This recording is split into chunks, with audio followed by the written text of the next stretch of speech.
In den vergangenen 2 Monaten hat Russland im Abstand von 7 bis 10 Tagen jeweils heftige Luftangriffe auf zivile Infrastruktur in der Ukraine durchgeführt. Glauben Sie, dass Russland diese Strategie in den kommenden Wochen und Monaten fortsetzen wird? In the past 2 months, Russia has carried out intense airstrikes on civilian infrastructure in Ukraine at intervals of 7 to 10 days. Do you think Russia will continue this strategy in the coming weeks and months? Well, first of all, we have to deal with semantics. Russia has not carried out strikes against civilian targets. What an absurdity.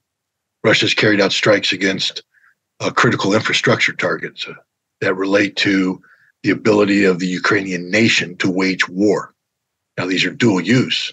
So, of course, if you strike a electrical generation capacity to deny Ukraine's military access to that, you're also denying civilians. But this is permissible under international humanitarian law and under the laws of war. It's a practice, by the way, perfected by the United States against Iraq in 1991 and by NATO against Serbia in 1999. So anybody who has a problem with what Russia is doing in Ukraine in terms of striking these targets needs to look in the mirror and understand what the word hypocrisy means. This is something Russia should have done a long time ago. These are targets that should have been struck on day one. Ukraine should have ceased to function as a modern nation state starting day one of this conflict. But Russia opted not to do that because this was a special military operation, not a war. The people that decided to escalate this conflict into a war was Europe and NATO, who decided to provide tens of billions of dollars of weaponry and financial assistance to sustain the ability of Ukraine to fight, to quote a United States senator, by the way, to the last Ukrainian. And Russia's given Ukraine every opportunity to do that now. Russia, I think, has turned the corner on the soft approach taken by the special military operation. Even though they call it a special military operation today, what's going on is more akin to war, actual war. And Russia, I believe, will continue to strike these critical infrastructure targets in order to severely diminish the ability of Ukraine to continue to resist. Die Stadt Bachmut im Gebiet Donetsk ist aktuell sehr stark umkämpft. Was macht Bachmut für beide Seiten so wichtig? There is currently a lot of combat going on around Bakhmut. Why this particular location? What makes it so important for both sides? Well, there's always been combat going around Bakhmut. It's not like all of a sudden the Russians decide, hey, let's fight in Bakhmut. Bakhmut has been one of the central battlegrounds for the ongoing effort to liberate the territory of Donetsk. That's a Russian point of view, liberation. The Ukrainians, of course, would argue that it's about the Russians occupying Donetsk.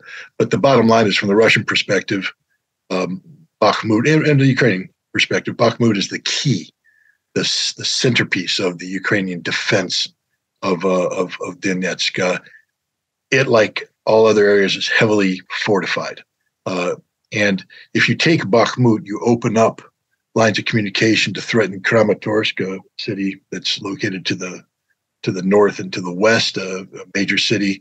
But you also create operating capability to maneuver to the left and to the right, to the south and to the north. Bakhmut is the key to the Ukrainian defense. So if Bakhmut falls, this network of defenses that Ukraine has built in Donetsk will collapse. So that's why this is absolutely essential.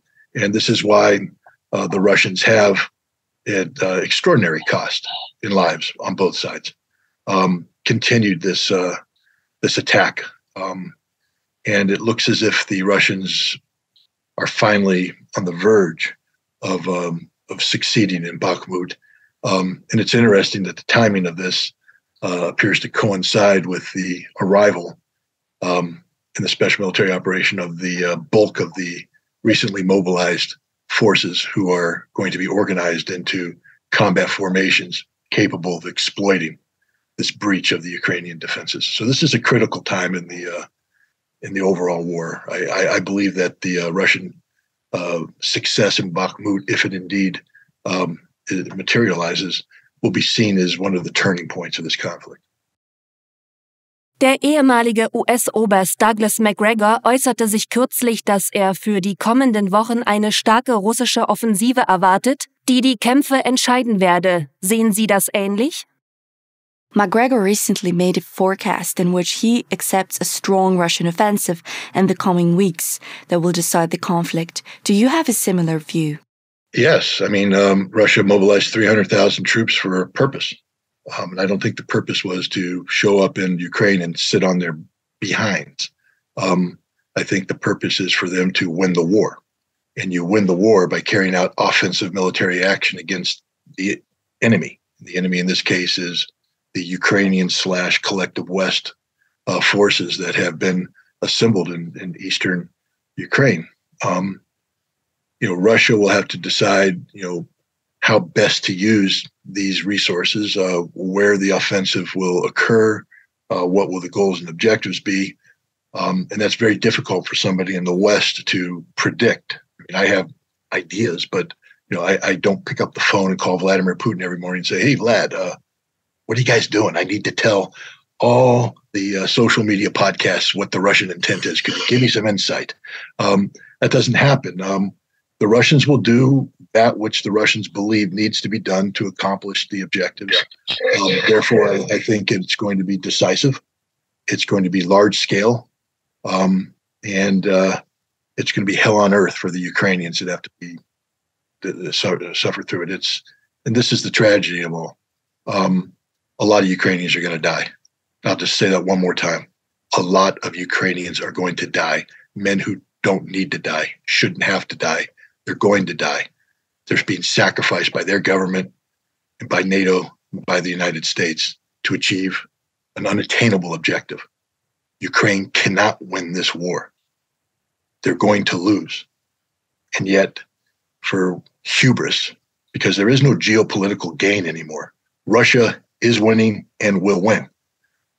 So there's nothing to be gained here except desperately trying to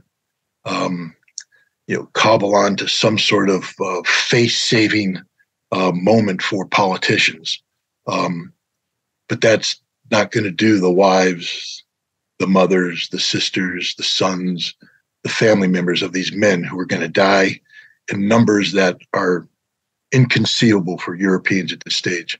These are numbers that are going to be equivalent to what we're seeing in the worst moments of World War II. NATO-Generalsekretär Jens Stoltenberg sprach davon, dass Russland Hunger als Waffe einsetze. Stimmt das? NATO Secretary General Stoltenberg spoke of Russia using hunger as a weapon. Do you think this is true? Stoltenberg needs to read some history and understand that when you cry havoc and unleash the dogs of war, accompany the dogs of war, the four horsemen of the apocalypse, and one of those horsemen is famine. You did this, Jan. You did this, Europe. You did this, NATO. You brought this on Ukraine. Not Russia. You did, by expanding NATO, by turning a blind eye to Minsk, by buying into Petro Poroshenko's notion that Minsk was a sham to buy time to build up Ukrainian military capable of defeating Russia on a field of battle. War was the only solution that Europe sought. Peace was never a solution. And with war comes famine. Hunger is the inevitable byproduct of large-scale conflict. Russia's not using a hunger weapon. Shame on you, Jans. You're using the hunger weapon. Russia didn't sanction food shipments, fertilizer shipments.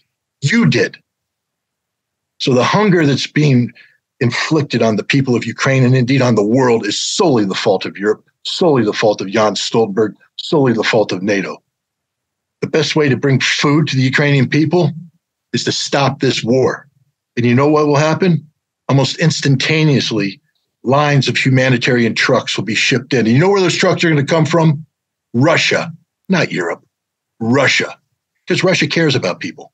They care about their own people, and they care about the Ukrainians, and they will feed them. They've shown this throughout time. Where are the European trucks? Oh, I'm sorry, they don't have any food left over from all the food they siphoned off that was shipped out of Odessa instead of going to the hungry people of the world, ended up going to Europe. So Europe is eating the food meant for the Ukrainian people. Shut up, Jans. In den Anfangsmonaten wurde die russische Militärführung mehrmals ausgetauscht. Seit General Sergei Surowikin das Ruder übernommen hat, wirkt die Lage stabiler. Wie beurteilen Sie Surowikins Arbeit bisher? In the early months, the Russian military leadership was replaced several times. Since Surowikin took the helm, the situation seems more stable. How do you assess his work so far? Well, we're early on in the stage. First of all, let's talk about the relief of officers. The transition from a peacetime military to a wartime military is a very difficult one to do. What makes a leader successful in peacetime does not automatically translate into success during wartime.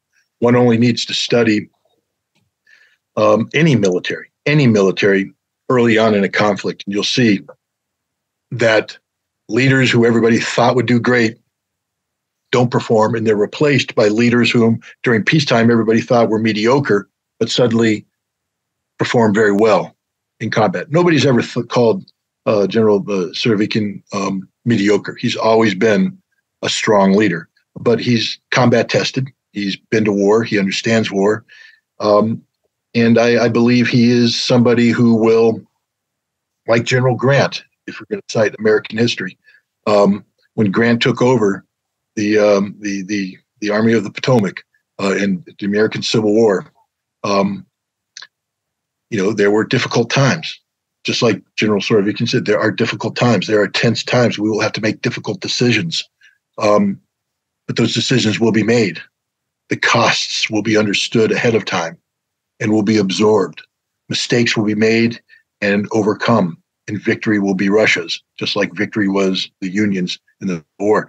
I have nothing but the highest confidence in the competency of the general. If Russia is to win this conflict, it'll be because of leaders like General Surowikin, but also the leaders underneath him, the battalion commanders, the company commanders, the men on the front line who have learned to fight a war. I mean, the Russian army was largely untested when this conflict began. And what we've seen is that for every mistake that was made, the Russians have identified it and adapted. And the military that exists today in Ukraine, the Russian military that's deployed to Ukraine, is vastly different from the military that started the conflict. This is a military that unfortunately has learned to kill with great efficiency, and recognizes that the only way this conflict ends is by killing so many Ukrainians that the Ukrainian army ceases to exist. That's the tragedy of war, because ultimately victory only comes when thousands, sometimes hundreds of thousands, die.